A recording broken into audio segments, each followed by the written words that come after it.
তুমি বলছো প্রফেসর পড়াতে, আর আমি বলছি আমার সাথে ছিল নাকি?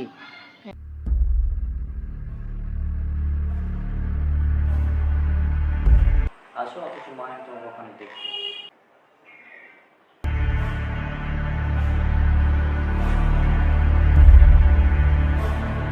আমি তো আচ্ছা ওখানে জলটা বসে যাই। আচ্ছা আসো এখানে এসো। আচ্ছা ঠিক আছে। আচ্ছা ঠিক আছে।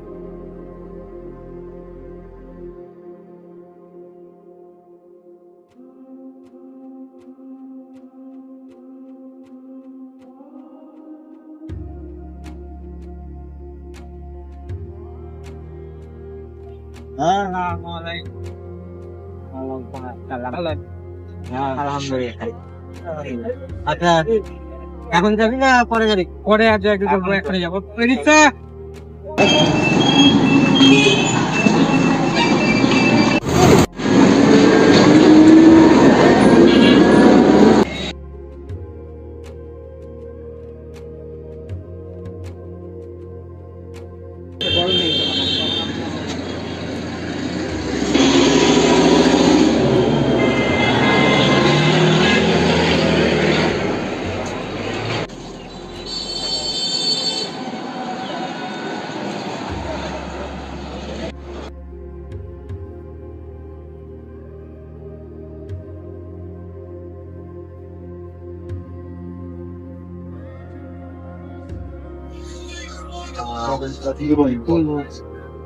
যেটাতে ধর যে সকল বিষয় তো একটু সংক্ষিপ্তে বলা হয়েছে বা হয়তো পেয়ে যাবো মানে সংক্ষেপে পুরো ইসলামের ডিবেট।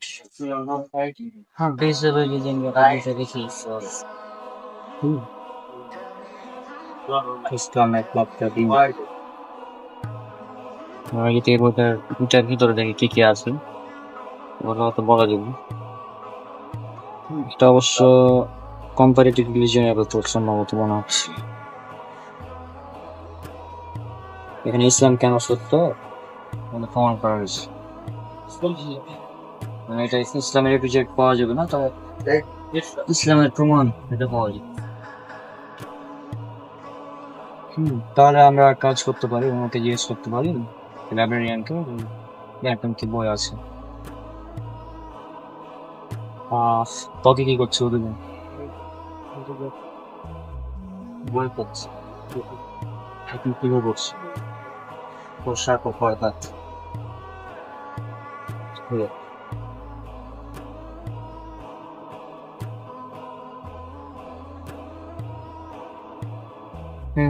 একদম কোন টাকা লিয়ে নেই।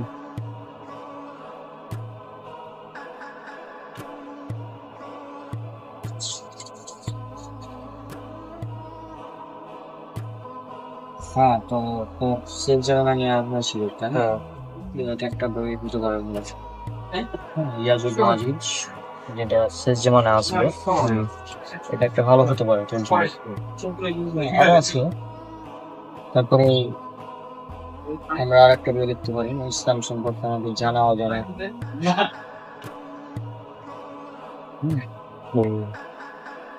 হ্যাঁ সেটা নেওয়া যেতে পারে আমার জন্য। যে কি করলে ইমান ভঙ্গ হয়, তো ইমান ভঙ্গ হলে করণীয় কি, কারণ কি, এগুলো আছে মানে অনেক কিছুই আছে এগুলো। তাহলে এটা নেবো বলছিস? হ্যাঁ এটা নেওয়া যায়। তোকে তোকে কি করছে? তখন থেকে দেখছি কি করছিস? তুই তো জানিস আমি কিভাবে খারাপ পথ থেকে এসেছি। তো এখন সেটাকে আরো কিভাবে ভালো করা যায়, নিজের চরিত্রকে আরো একটু ভালো করতে চাইছি। এরকম কোনো বই খুঁজছি যেটা পড়লে বুঝতে পারলে যে আমার কোনটা কাজ করা উচিত আর কোনটা করা উচিত না। ওই বই খুঁজছি, কোনটা নিবো এটা বুঝতে পারছি না। অনেক বলেই তো দেখতে পাচ্ছি। আমি একবার জিজ্ঞাসা করে আসি কোন বই নেওয়া যায়, তাই না? ওটাই বেশি ভালো হবে। আচ্ছা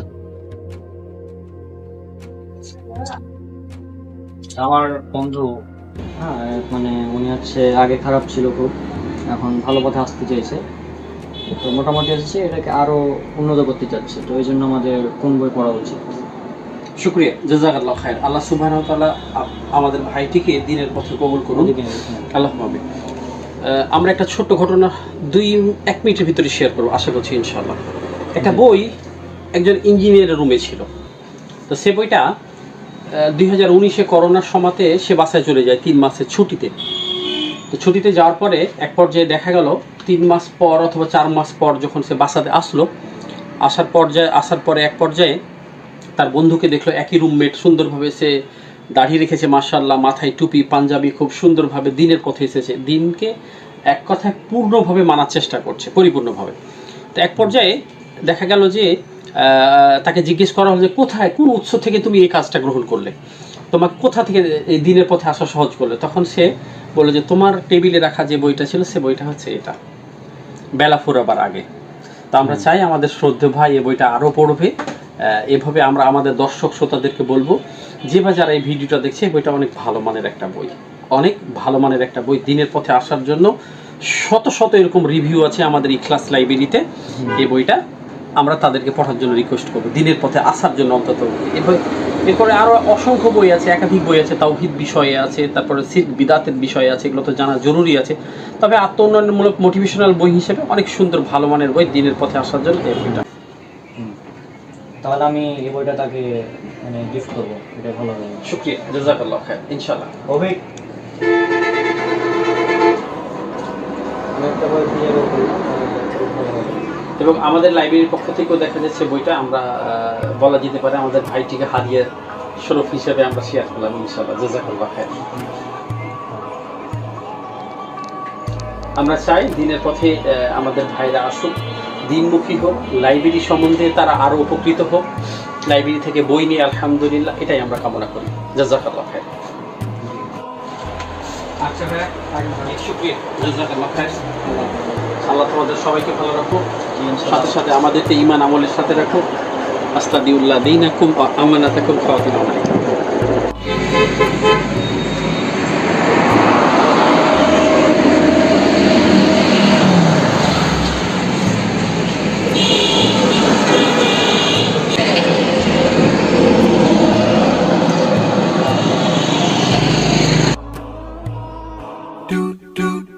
আচ্ছা অভিক, শোন, তোকে আজকে লাইব্রেরিতে যে বইটা গিফট করলো ওটা ভালোভাবে পড়িস, কারণ ওই বইয়ে অনেক ইনফরমেশন আছে। এবং অনেকেই আছে যারা ওই বই পড়ে মানে একদম নাস্তিক ছিল, সেও মোটামুটি ফিরে এসেছে ইসলামের পথে।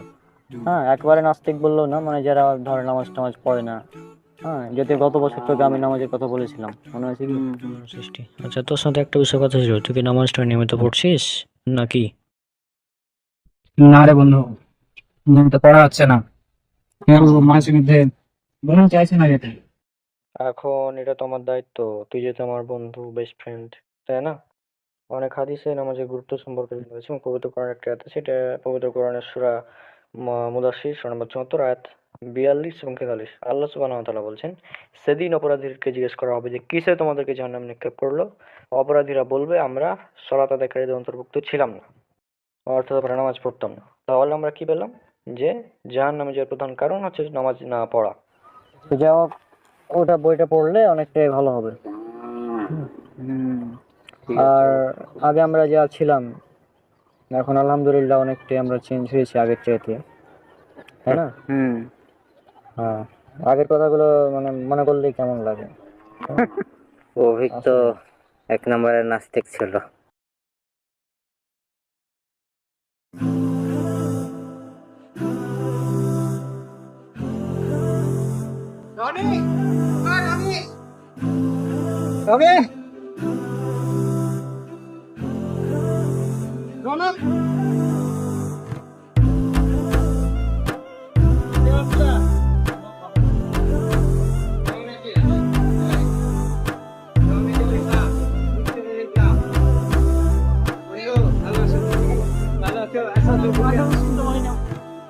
তুই এখানে কি করছিস? তোর দিন কত দেখা এমনি দেখে আলাম স্কুলের দিকে গেটে কতবার আসছি, সেটাই সব বসে কথা বলি। বাইরে তো বাস্তবতা, ভিতরে সব স্মৃতি বন্ধু। কতদিন এই স্কুলে পড়ে দেখা করেছি।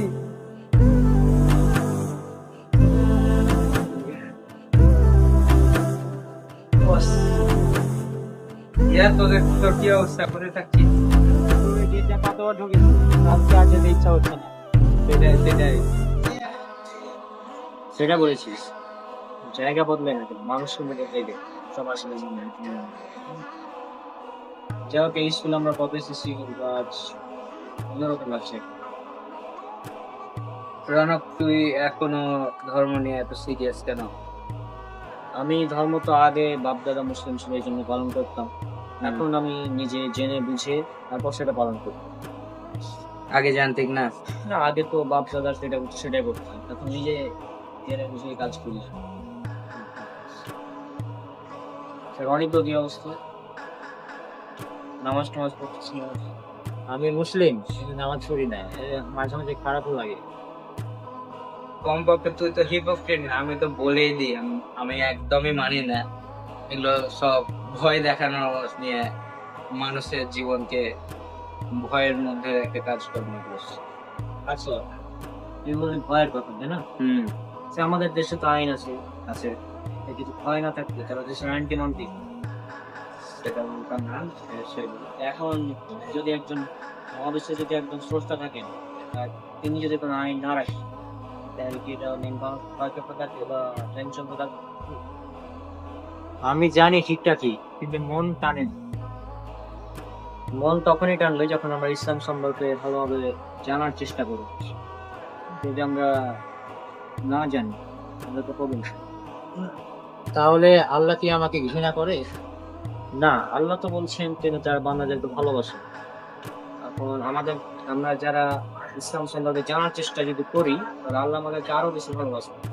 না, চিন্তা কর, একটা বিষয় একদম গভীর ভাবে চিন্তা কর, ধর সব কিছু ভুল, তাহলে মানে যেগুলো দেখা যাচ্ছে সব ভুল, কোনো কিছুই নাই, তাহলে আচ্ছা, লজিক্যালি ধরলাম সব ভুল, ঠিক আছে, আমাদের তো কোনো যায় আসে না, কিন্তু যদি সব ঠিক হয়, মনে করছে সব সঠিক, তখন যারা মানে না তাদের কি অবস্থা হবে? এটা লজিক্যাল, তাই না?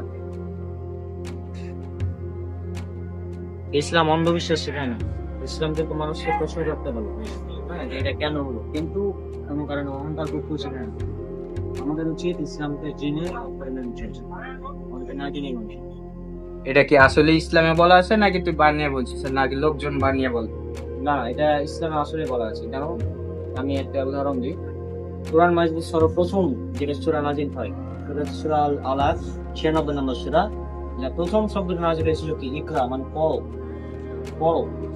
তারপর সূরা মুহাম্মদ সূরা নম্বর 47 আয়াত নম্বর 18 আল্লাহ সুবহানাহু ওয়া তাআলা বলছেন যে তুমি জেনে নাও যে আল্লাহ ছাড়া কোনো সত্য ইলাহ নেই। নিজে বলছেন তুমি জেনে নাও যে আল্লাহ সুবহানাহু ওয়া তাআলা একজন।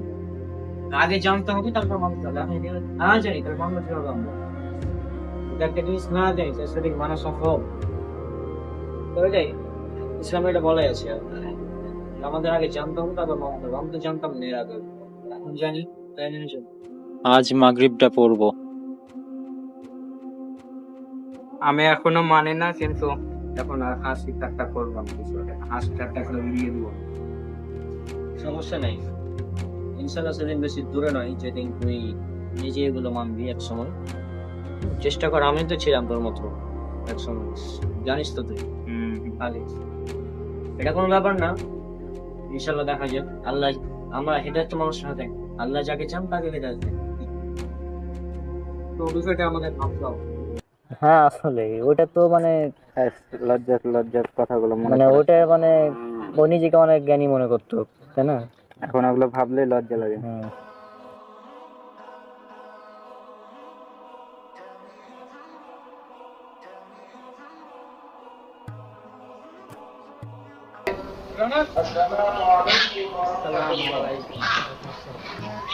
ভালো আছেন? কি অবস্থা? তুই তো কলেজে উঠে গেলি, গার্লফ্রেন্ড টার্লফ্রেন্ড থেকে বানালি, আরে না, যৌবন উপভোগ করছিস? আরে না, সব গার্লফ্রেন্ড টার্লফ্রেন্ড ইসলামে হারাম।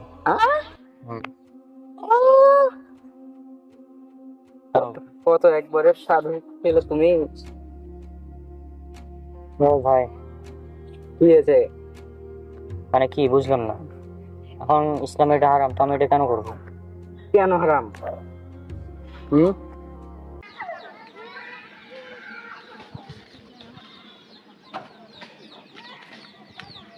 আল্লাহ নিষেধ, প্রেম করা জ্ঞান হারান তাহলে হ্যাঁ আল্লাহ নিষেধ করেছেন তাই। কেন? আমি সব কিছু কি উত্তর দিতে হবে না? কেন তো তুই মানছিস, তাহলে তোর তো উত্তর দেওয়া উচিত। আমি মানি, কারণ আমি একজন স্রষ্টাকে বিশ্বাস করি, তিনি যে অবস্থা দিয়েছিলাম সেটা মানি। তো যা বলেছে সব কয়টাই মানতে হবে, স্রষ্টা আছে তুই কিভাবে বিশ্বাস করিস? আচ্ছা স্রষ্টা নাই, তুই কেন বিশ্বাস করিস যে স্রষ্টা নাই? এটা কারণ তোর কেন মনে কিছু নির্দিষ্ট ভাবে তৈরি হয়ে গেছে। কে বলবো? প্রথমে মহাবিশ্বে কিছুই ছিল না, তারপরে বড় বিস্ফোরণ হয়েছে, বিগ ব্যাং যেটাকে বলে। তারপরে সবকিছু ছড়াতে লেগেছে, মাধ্যাকর্ষণ এসেছে, যার কারণে একটা বস্তু অন্য বস্তুর সঙ্গে কাছে এসে তো এগুলা, প্ল্যানেট তৈরি করছে। হ্যাঁ তো এগুলো তুই জানলি কিভাবে? বিগ ব্যাং হয়েছে মানলাম, সমস্যা নেই, বিগ ব্যাং হয়েছে এটা আমরাও মানি। হ্যাঁ, বিগ ব্যাং হওয়ার পর কি এমনি এমনি সেটা সবকিছু তৈরি হয়? আচ্ছা আমি যদি এখানে তোকে বললাম তো যে আমি বুঝলাম, ডার্ক ম্যাটারের কারণে এসে মাধ্যাকর্ষণ বল তৈরি হয়েছে, একটা বস্তুর সঙ্গে আরেকটা বস্তু জোড়া লেগেছে, যার কারণে বড় বড় প্ল্যানেট তৈরি হয়েছে, গ্রহ তৈরি হয়েছে, মহাকাশ তৈরি হয়েছে, উপগ্রহ তৈরি হয়েছে। আচ্ছা তুই যে ডার্ক ম্যাটার, ডার্ক এনার্জির কথা বলছিস, এগুলো তো দেখেছিস না, তোরা কেন বিশ্বাস করিস? বিজ্ঞান প্রমাণ করেছে তাই। আরে আসসালামু আলাইকুম বন্ধু, ভালো আছিস? আরে অনক, ওয়ালাইকুম আসসালাম, ভালো আছি। হ্যাঁ অনেক দিন পর দেখা, তো হঠাৎ ডাকলি তুই আমাকে এখানে, কি ব্যাপার নাকি? আচ্ছা বিজ্ঞান প্রমাণ করেছে তাই? বিজ্ঞান কবে প্রমাণ করেছে এগুলা? ওটা জানি না। সর্বোচ্চ হবে 100-200 বছর আগে, তাই না? হ্যাঁ কিন্তু এখন তোকে যদি দেখাতে পারি তাহলে বেশি ভালো হয়। আল্লাহ বলেছেন পবিত্র কোরআনে, 1 নম্বর পয়েন্ট থেকে আসছি আমি।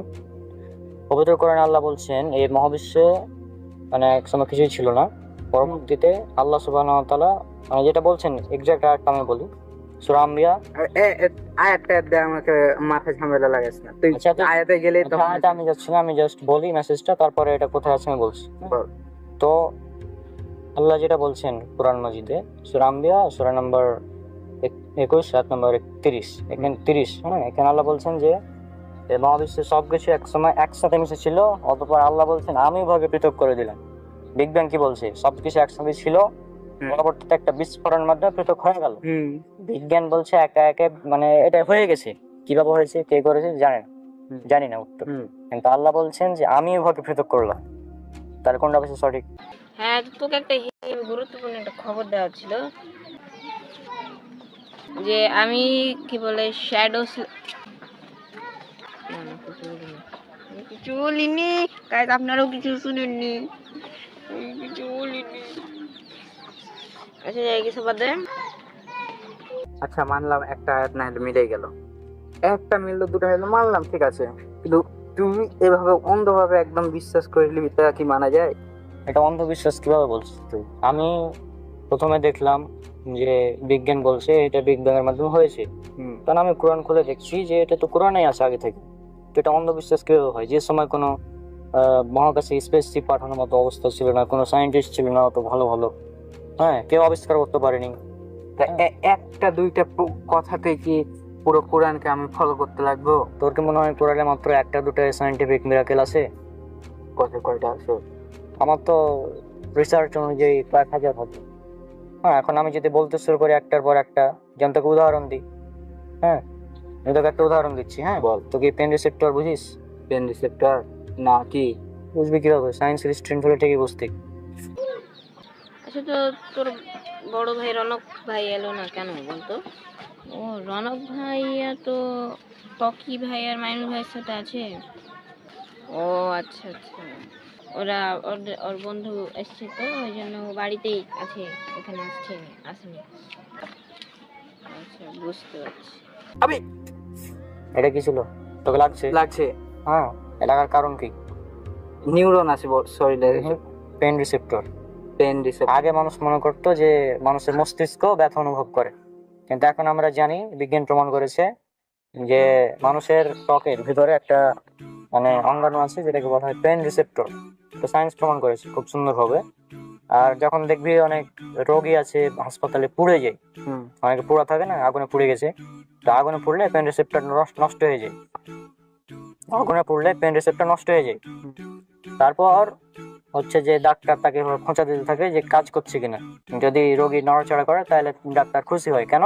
কারণ পেন রিসেপ্টর ঠিক আছে।